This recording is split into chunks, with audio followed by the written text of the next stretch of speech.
أعوذ بالله من الشيطان الرجيم اللہ کی شیطان مردود سے بسم الله الرحمن الرحيم شروع اللہ کا نام لے کر جو بڑا مہربان نہایت رحم والا ہے۔ اب بلا تاخیر میں دعوت خطاب دوں گا اپنے استاد محترم فضیلت الشیخ حضرت علامہ پروفیسر محمد ابراہیم بھٹی صاحب، وہ آپ کے سامنے اپنے خیالات کا اظہار فرمائیں گے۔ ونستعینہ ونستغفرہ ونعوذ باللہ من شرور انفسنا وسیئات اعمالنا من یهدہ اللہ فلا مضل له ومن یضلل فلا ہادی له واشہد ان لا الہ الا اللہ وحدہ لا شریک له واشہد ان محمدا عبدہ ورسولہ اللہم صل علی محمد وعلی آل محمد کما صلیت علی ابراہیم وعلی آل ابراہیم انک حمید مجید اللہم بارک علی محمد وعلی آل محمد کما بارکت علی ابراہیم وعلی آل ابراہیم انک حمید مجید من یطع اللہ ورسولہ فقد رشد واہتدى ومن یعص اللہ ورسولہ فقد ضل وغوى اما بعد فإن خیر الحدیث کتاب اللہ وخیر الہدی ہدی محمد صلی اللہ علیہ وسلم وشر الامور محدثاتها وكل محدثة بدعة وكل بدعة ضلالة وكل ضلالة في النار أعوذ بالله من الشيطان الرجيم بسم الله الرحمن الرحيم ومن يبتغ غير الإسلام دينا فلن يقبل منه وهو في الآخرة من الخاسرين۔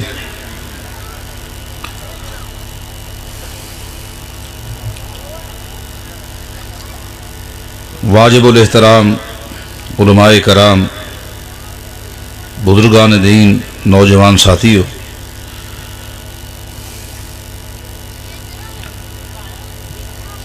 رات کا کافی حصہ بیت چکا ہے اور مجھ سے قبل آپ نے علماء کرام کے خطابات سنے ہیں۔ محترم الشیخ فاضل نوجوان عبداللہ مجاہد حافظہ اللہ کا درس میں نے سنا۔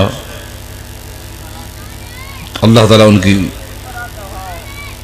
عمر میں درازی عطا فرمائے اور اللہ تعالیٰ مزید ان کو دین کی خدمت کی توفیق عطا فرمائے۔ بڑا منہجی دستہ اور ایک لطیف اور نفیس انداز میں انہوں نے اپنے مسلک کا ایک مبارک تعارف کرایا، جس میں کوئی غلو نہیں تھا، تکلف نہیں تھا، کوئی تصنع نہیں تھا۔ قرآن و حدیث کے حوالے سے آپ کو باتیں بتائی ہیں۔ وقت کا تقاضا جس طرح آپ سن چکے ہیں، محترم الشیخ محمد اسماعیل ناصر حافظہ اللہ نے آپ کو بتایا ہے۔ عربی کا ایک جملہ ہے کہ العاقل تکفیہ الاشارہ، آخر راہ اشارہ کافی است۔ ہو سکتا ہے کہ شیخ نے مجھے بھی اشارہ دے دیا ہو کہ وقت کافی ہو گیا ہے، لیکن اگر آپ میرے سفر پر ترس کریں گے تو امید ہے کہ کچھ دیر آپ صبر کریں گے۔ اس لیے انتہائی توجہ کے ساتھ آپ نے بات سننی ہے۔ ممکن ہے میری گفتگو آپ کو سمجھ نہ آئے، لیکن کم از کم یہ بات ذہن نشین کر لیں کہ آپ کے آنے کا اور یہاں بیٹھنے کا ثواب کتنا ہے۔ نبی علیہ الصلوۃ والسلام نے سیدنا قبیصہ سے پوچھا رضی اللہ عنہ، یہ دور دراز کا سفر طے کر کے آئے، آپ نے پوچھا ما جاء بک یا قبیصۃ، قبیصہ کس لیے آئے ہو، اتنا لمبا سفر کیا ہے، کیوں آئے ہو؟ عرض کی جئتک لتعلمنی ما ینفعنی اللہ عز وجل، دین سیکھنے کے لیے آیا ہوں، دین سیکھنے کے لیے آیا ہوں اور کوئی مقصد نہیں ہے، اور ہو سکتا ہے کہ اس دین سے اللہ تعالیٰ مجھے فائدہ دے دے۔ نبی علیہ الصلوۃ والسلام نے کیا فرمایا؟ فرمایا کہ ما مررت بحجر ولا شجر ولا مدر الا استغفر لك، دین سیکھنے کے لیے تو گھر سے چلا اور یہاں آیا، درمیان میں درخت بھی ہے، درمیان میں ریت کے ٹیلے بھی ہے، درمیان میں پہاڑ بھی ہے، لیکن سن لے، درخت کا ایک ایک پتا، ریت کا ایک ایک ذرہ اللہ تعالیٰ کے حضور تیرے لیے بخشش کی دعا کر رہا تھا۔ اس سفر کا یہ فائدہ ہے۔ ابھی محترم شیخ نے ایک حدیث بھی سنائی جو مکمل کچھ یوں ہے، حج کے موقع پر مینا کے میدان میں سیدنا انس رضی اللہ تعالیٰ عنہ فرماتے ہیں میں نے نبی علیہ الصلوۃ والسلام کو دیکھا، آپ بیٹھے ہیں اور آپ کا چہرہ مبارک قبلہ کی طرف ہے اور دعا مانگ رہے ہیں۔ میں نے سوچا جگہ بھی مبارک ہے، موسم بھی مبارک ہے حج کا، دعا مانگنے والی ہستی بھی مبارک ہے، نوٹ تو کروں کہ آپ کیا دعا مانگ رہے ہیں، نوٹ تو کروں اس مبارک جگہ پر مبارک ہستی کیا دعا مانگ رہی۔ میں نبی علیہ الصلوۃ والسلام کے بالکل قریب جا کر بیٹھ گیا دعا کو سننے کے لیے۔ جو دعا میں نے سنی وہ یہ تھی، آپ فرما رہے تھے نظر اللہ امرأً سمع مقالتی فحافظها ثم اداها كما سمعها، اے اللہ قیامت کے دن کچھ لوگوں کے چہرے کالے سیاہ ہوں گے اور کچھ لوگوں کے چہرے سرسبز و شاداب ہوں گے، رونق ہوگی۔ یہاں ایک باریک نکتہ ہے اور وجہ ہے چہرے کی بے رونقی کس بات کی دلیل ہے؟ یہ اس بات کی دلیل ہے کہ اس بندے کے دل میں، دماغ میں غم ہے اور پریشانی ہے، اور پریشانی کے اثرات بندے کے چہرے پر ہوتے ہیں۔ آپ کئی مرتبہ اپنے دوستوں کو دیکھتے ہوں گے اور چہرے کو دیکھ کر آپ کہتے ہوں گے یار کیا مسئلہ ہے، لگتا ہے آپ پریشان ہیں۔ آپ نے خالی چہرے کو دیکھا، دل کو نہیں دیکھا، دماغ میں کیا ہے آپ کو کوئی پتہ نہیں۔ چہرے کی بے رونقی کو دیکھ کر آپ کہتے ہیں کہ کیا مسئلہ ہے، کوئی مسئلہ ہے آپ بتائیں، آپ پریشان ہیں۔ اور کبھی آپ کسی ساتھی کو دیکھتے ہیں، آپ کہتے ہیں کیا بات ہے آج کل بڑی خوشیاں ہیں، خوشیاں ہیں، بتائیں، آپ کا چہرہ بتاتا ہے۔ اس دعا کی گہرائی دیکھیں کہ اللہ قیامت کے دن کچھ لوگوں کے چہرے مرجھائے ہوں گے، اور کن کے مرجھائے ہوں گے؟ جن پر مایوسی ہوگی۔ سورج 1 میل کے فاصلے پر ہے، جہنم سامنے دہکتی ہوئی نظر آ رہی ہے، ان کو اپنی کرتوتوں کا علم ہے، ان کے چہرے مرجھائے ہوئے ہیں، دل کے اندر غم ہے اور پریشانی ہے۔ اور اے اللہ قیامت کے دن کچھ لوگوں کے چہرے سرسبز و شاداب ہوں گے، ان کے چہروں پر رونق ہوگی، ہریالی ہوگی، خوشی ہوگی، من سکون میں ہوں گے۔ اے اللہ میرا امتی دنیا میں جو امتی 3 کام کر لے، کتنے کام کر لے؟ 3 کام کر، اے اللہ میرے اس امتی کے چہرے کو قیامت کے دن تر و تازہ رکھنا۔ وہ 3 کام کون سے؟ سمع مقالتی، پہلا کام یہ ہے کہ میرے وہ امتی جو توجہ کے ساتھ، دھیان کے ساتھ، انہماک کے ساتھ، یکسوئی کے ساتھ میری احادیث کو سنتے ہیں۔ حضرات، یہاں سے میری گفتگو بھی شروع ہونے لگی ہے۔ میں کیوں نہ کہوں یہ ترہ امتیاز اہل حدیث عوام کو حاصل ہے جو ہر وقت اللہ کے پیغمبر کی حدیثیں سنتے ہیں۔ یہ ترہ امتیاز اور شرف علماء اہل حدیث کو حاصل ہے جو ہر وقت قرآن و حدیث سناتے ہیں۔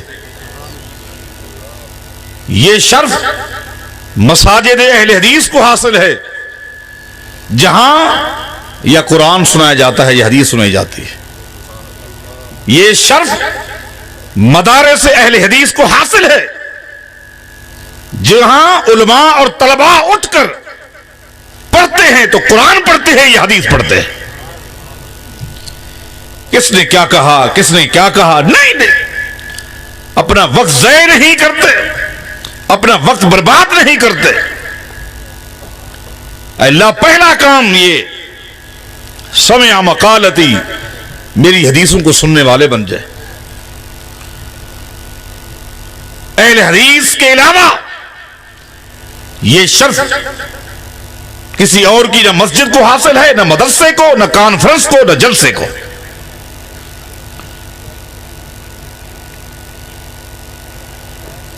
حضرات، علماء کرام سے پوچھئے، مسجد نبوی میں ایک جگہ ہے جس کو ریاض الجنہ کہتے ہیں۔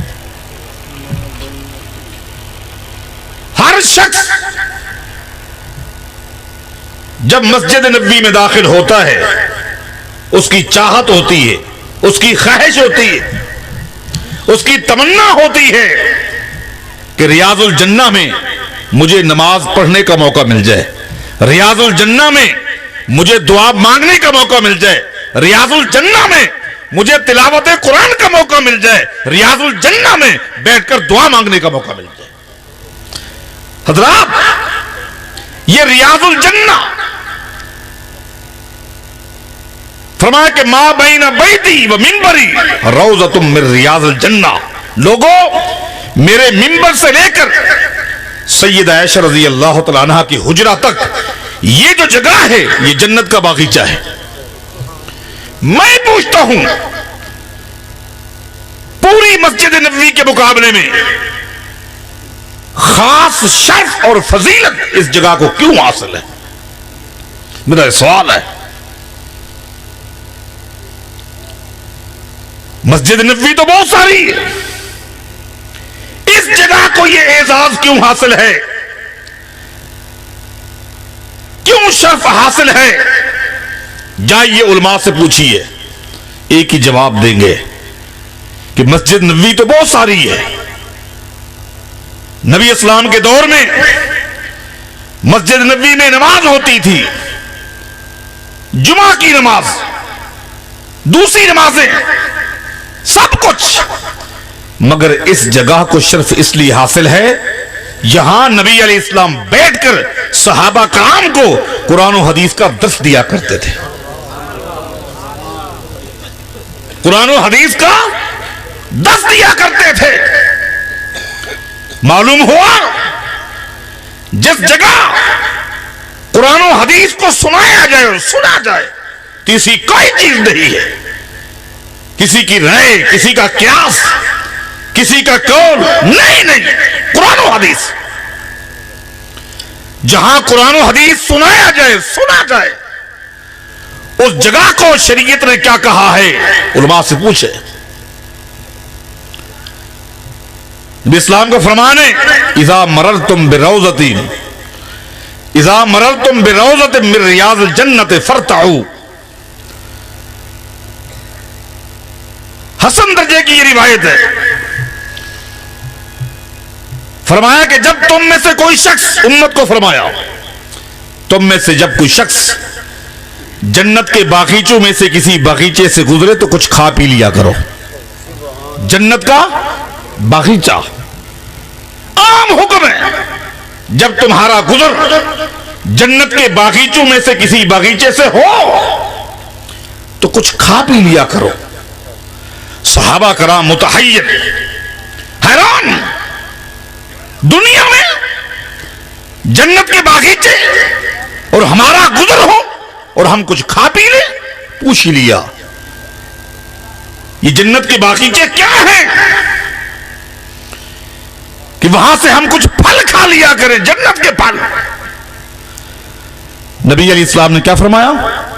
مجالس الابرار، وفی روایت مجالس العلماء، جہاں قرآن و حدیث کا علم رکھنے والے علماء موجود ہوں، قرآن و حدیث کی گفتگو ہو رہی ہو، اس گفتگو کو توجہ کے ساتھ سن لو۔ جو سنتے رہو گے یوں سمجھو کہ تم جنت کے پھل کھا رہے۔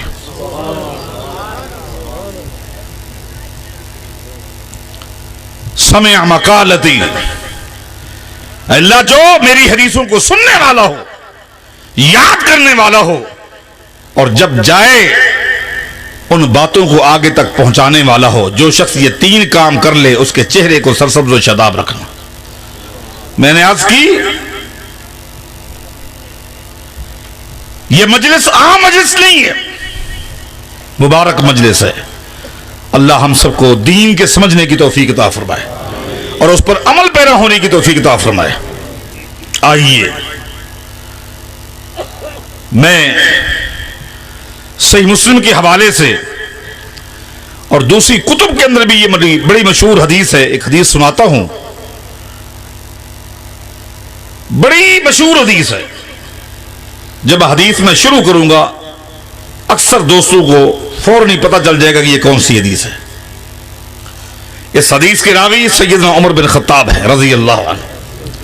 فرماتے ہیں نبی علیہ الصلوۃ والسلام کی مجلس میں ہم سب بیٹھے ہوئے تھے، اچانک ایک شخص آتا ہے، اس کی وضاقتہ سے، کپڑوں کی صفائی سے یوں اندازہ لگتا تھا کہ سامنے ہی سے آیا ہوگا، لیکن چہرہ ایسا تھا جیسا کہ ہم نے زندگی میں پہلی مرتبہ اس کو دیکھا۔ آیا اور نبی علیہ الصلوۃ والسلام کے سامنے 2 زانو ہو کر بیٹھ گیا۔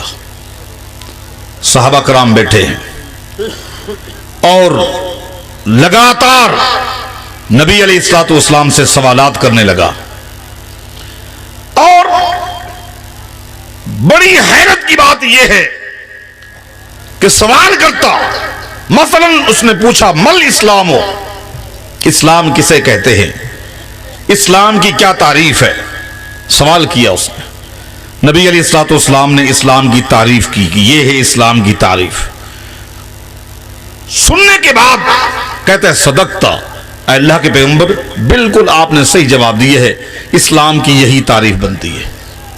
صحابہ کرام کہتے ہیں کہ ہمیں تعجب ہوا کہ سوال اس انداز میں کرتا ہے جیسا کہ اس کو جواب آتا نہیں ہے، لیکن جواب سن کر تصدیق اس انداز میں کرتا ہے جیسا کہ پہلے سے اس کو جواب معلوم ہے۔ پھر پوچھا مل ایمان ہو، ایمان کسے کہتے ہیں؟ نبی علیہ السلام نے ایمان کی تعریف کی۔ سننے کے بعد کہتے صدقتا، بالکل صحیح تعریف ہے، یہی ایمان کی تعریف ہے۔ مل احسان ہو، احسان کس کو کہتے ہیں؟ آپ نے بتا دیا۔ تصدیق کرتے صدقتا، بالکل ٹھیک ہے۔ قیامت کب قائم ہوگی؟ نبی علیہ السلام نے فرمایا کہ قیامت کے قائم ہونے کا علم جس طرح تجھے نہیں ہے مجھے بھی نہیں ہے۔ کوئی نشانیاں ہیں؟ فرمایا جی ہاں نشانیاں ہیں، بتائیں۔ آپ نے قیامت کی نشانیاں بتائیں، اس نے کہا صدقتا، بالکل ٹھیک ہے اور یہی نشانیاں ہیں، یہ کہہ کر چلا گیا۔ ایک دم مسجد سے باہر نکلا،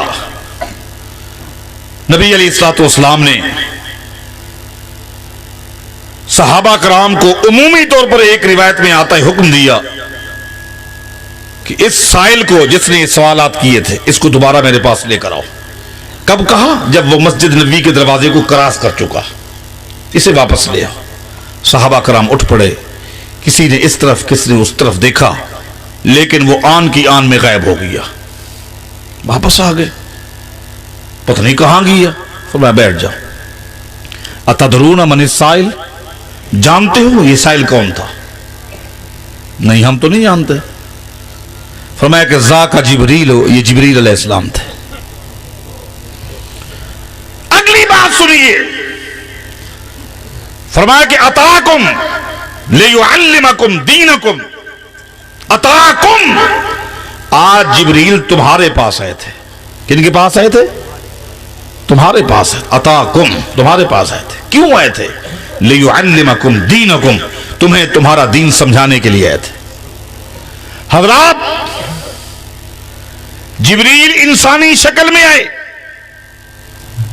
انسانی لباس میں ملبوس ہو کر آئے, عربی بولتے ہوئے آئے, اور آئے کن کے پاس؟ صحابہ کرام کے پاس. کس لیے آئے؟ دین بتانے کے لیے, اسلام بتانے کے لیے, ایمان بتانے کے لیے, احسان بتانے کے لیے, قیامت کی علامات بتانے کے لیے.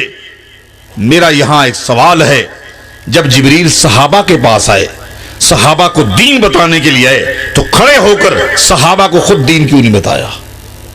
کیوں نہیں بتایا؟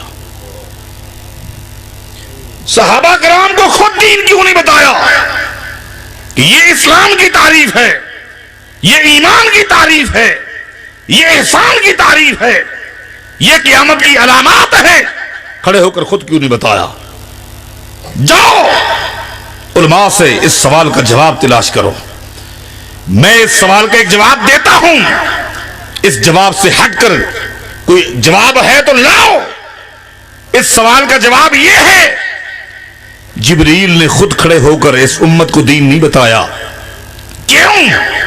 اس کا بھی عقیدہ ہے براہ راست جو کچھ میں بھی کہوں گا وہ دین نہیں ہے. میں جبریل کی بات بھی اس وقت دین بنے گی جب محمد کی زبان سے ادا ہوگی. حضرات, ہمارا یہ کہنا ہے, اہل حدیث کا منہج یہ ہے, پیغمبر کی تصدیق کے بغیر جب براہ راست جبریل کی بات بھی دین نہیں ہو سکتی.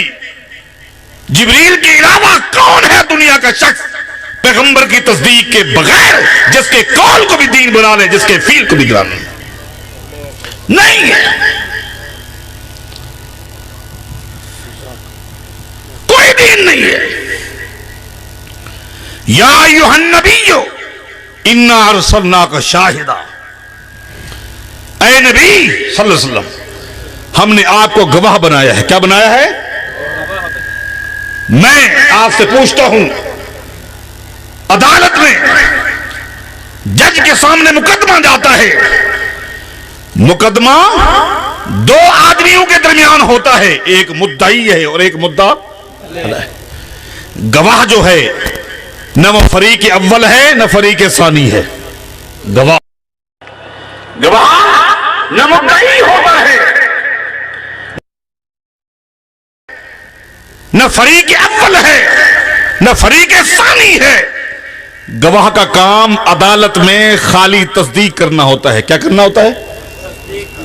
کیا کرنا ہوتا ہے؟ تصدیق. یا ایھا النبی انا ارسلناک شاہدا, اے نبی ہم نے آپ کو گواہ بنایا ہے. عدالت رب کی ہوگی, مقدمے امت کے ہوں گے, تصدیق محمد الرسول اللہ کی ہوگی.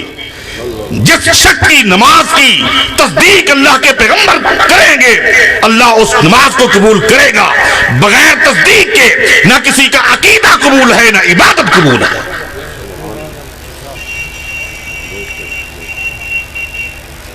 بتاؤ, ابھی شیخ صاحب فرما رہے تھے کہ ہمارے حوالے سے بہت کچھ کہا جاتا ہے. اللہ کے پیغمبر کو کیا سمجھتے ہیں؟ اللہ کے پیغمبر کو کیا سمجھتے ہیں؟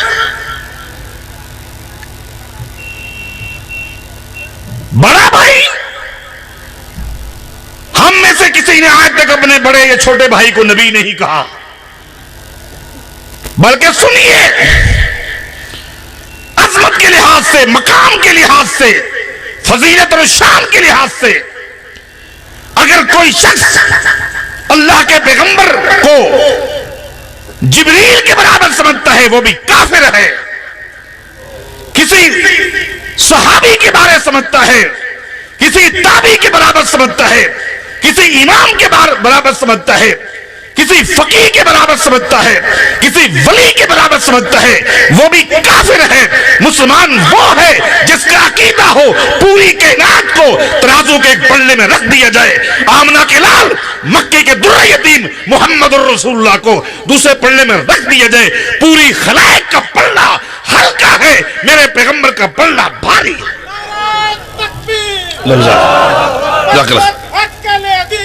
اس سے بڑھ کر کیا ہو سکتا ہے؟ یہ ضرور کہتے ہیں, یہ ضرور کہتے ہیں جو میری نبی علیہ السلام کی ذات کا کسی اور نبی کے ساتھ وزن کرے گا, کسی فرشتے کے ساتھ وزن کرے گا, کسی صحابی تابعی امام کے ساتھ وزن کرے گا, یہ بھی گستاخ ہے. جو میرے پیغمبر کی بات کا کسی کی بات کے ساتھ وزن کرے گا یہ بھی گستاخ ہے.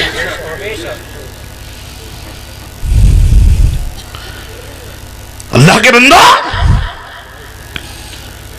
جس دین کو تم نے شطرنج کا کھیل بنا لیا ہے اس کا قول بھی دین, اس کی رائے بھی دین نہیں. دین کیا ہے؟ نبی علیہ الصلوۃ والسلام نے ایک دن فرمایا, یا ایھا الناس ان اللہ تعالی قد افترض علیکم الحج فحجوا. او لوگو, اللہ نے تم پر حج فرض کیا ہے, حج فرض کیا ہے. تم میں سے جو صاحب استطاعت ہے اس کو چاہیے کہ وہ حج کرے. ایک شخص نے پوچھا, فی کل عام یا رسول اللہ صلی اللہ علیہ وسلم, کیا مالدار آدمی کو ہر سال حج کرنا پڑے گا؟ نبی علیہ السلام خاموش رہے, آپ نے سوال کا کوئی جواب نہ دیا. اس نے دوبارہ سوال کیا, فی کل عام, صاحب استطاعت کو ہر سال حج کرنا پڑے گا؟ آپ خاموش ہے, کوئی جواب نہیں دیا. اس نے تیسری مرتبہ سوال کیا, افی کل عام, صاحب ثروت کو, صاحب دولت کو ہر سال حج کرنا پڑے گا؟ اب نبی علیہ السلام نے فرمایا, سنیے, فرمایا کہ لو قلت نعم لوجبت ولو وجبت ما استطعت. اگر تیرے اس سوال پر میری زبان پر یہ لفظ آ جاتا جی ہاں, میری زبان سے یہ لفظ نکلتا جی ہاں, میری زبان سے لفظ نکلتا اور ہر سال کا حج فرض ہو جاتا, اور ہر سال کا حج فرض ہوتا تو تم میں سے کسی کی استطاعت نہ ہوتی. ہم یہ کہتے ہیں جو جملہ, جو بول, جو لفظ میرے پیغمبر کی زبان سے نکلے گا وہ دین ہے. پیغمبر کے علاوہ کوئی بھی نہیں ہے جس کی باتوں کو, جس کے اقتباسات کو دین سمجھا جائے.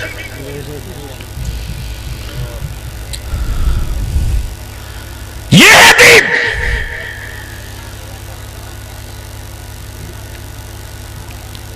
ہم یہ کہتے ہیں امت کا ایک ایک فرد واجب الاحترام ہے. کیا ہے؟ صحابہ واجب الاحترام, تابعین, تبع تابعین, ائمہ دین, محدثین, اولیاء دین, فقہاء دین, مجتہدین, واجب الاحترام. البتہ واجب الاتباع محمد الرسول اللہ ہے, وہ واجب الاتباع ہے. میں آپ سے پوچھتا ہوں, ایک شخص ہے وہ کہتا ہے کہ میں امام مالک کی بات کو نہیں مانتا, میں امام مالک کی بات کو, سب کو رحمہ اللہ. ایک شخص کہتا ہے میں امام مالک کی بات کو نہیں مانتا. جاؤ دنیا میں کوئی ایک مفتی لاؤ جو کہے کہ یہ شخص کافر ہے. کافر کہہ سکتے ہو؟ ایک شخص کہتا ہے میں امام شافعی کی بات کو نہیں مانتا. دنیا کے کوئی شخص ہے